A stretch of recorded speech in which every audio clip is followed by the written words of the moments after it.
দেশে বাদ্যযন্ত্রের বাজারে নেমে এসেছে স্থবিরতা। Elephant Road, Science Lab, Bashundhara City, Shankhari Bazar যেসব জায়গা বাদ্যযন্ত্র বিক্রির জন্য পরিচিত, সেখানেও নেই আগের মতো ক্রেতার ভিড়। প্রযুক্তির ব্যবহার বেড়ে যাওয়ায় মানুষ ঝুঁকছে ডিজিটাল মিউজিক সলিউশনের দিকে। বিস্তারিত জানাচ্ছেন শবনাজ স্মৃতি। দোকানে সাজানো গিটার, কিবোর্ড, তবলা আর হারমোনিয়াম, সবকিছুই প্রস্তুত, কিন্তু নেই ক্রেতার দেখা। আগে যেখানে ব্যস্ত সময় পার করত বিক্রেতারা, এখন দিনের পর দিন অলস সময় কাটছে তাদের। Elephant Road, Science Lab, Bashundhara City আর শাঁখারী বাজার সব জায়গায় একই ছবি। গত 1 বছরে বাদ্যযন্ত্রের বাজারে নেমে এসেছে এক ধরনের স্থবিরতা। আমাদের মিউজিক ইনস্ট্রুমেন্টের ব্যবসাটা মোটামুটি এক সময় ভালোই ছিল।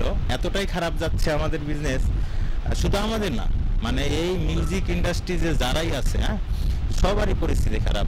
সপ্তাহে একদিনে আমাদের বেচা কিনা অফ ডে, শুক্রবারে আমাদের বেচা কিনা মোটামুটি ভালো ছিল। বাট এখন আগের তুলনায় 100%-এর জায়গায় আমাদের 10% মানুষ আসে এখন। আগের থেকে এখন অনেকটাই খারাপ। আগে দেখতাম সবসময় মানুষজন আসে, মিউজিক করছে, গান করছে, যে যার যা দরকার সেটা নিচ্ছে, বাট এখন সেই রকম নাই।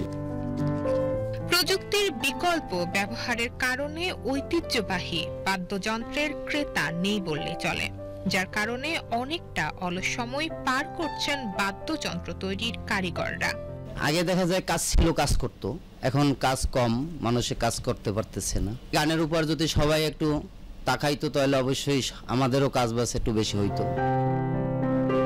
সাংস্কৃতিক ব্যক্তিত্বরা বলছেন, এই বাজারে বড় ধাক্কা এসেছে প্রযুক্তির দ্রুত অগ্রগতিতে।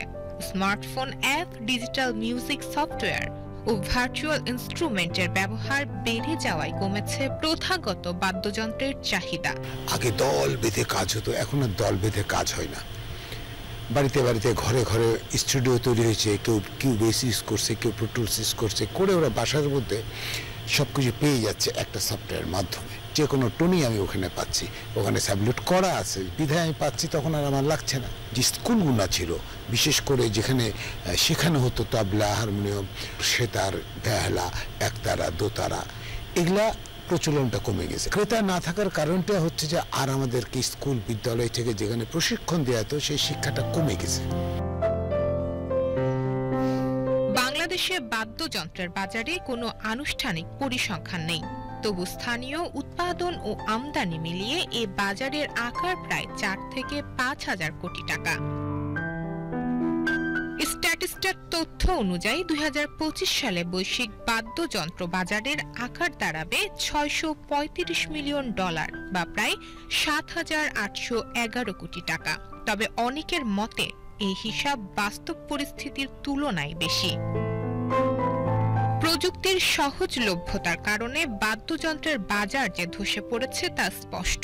ব্যবসায়ীরা বলছেন, নীতিগত সহায়তা, সাংস্কৃতিক অনুষ্ঠান বাড়ানো এবং বাদ্যযন্ত্র শেখার সুযোগ প্রসারিত হলে এই খাত ঘুরে দাঁড়াতে পারে।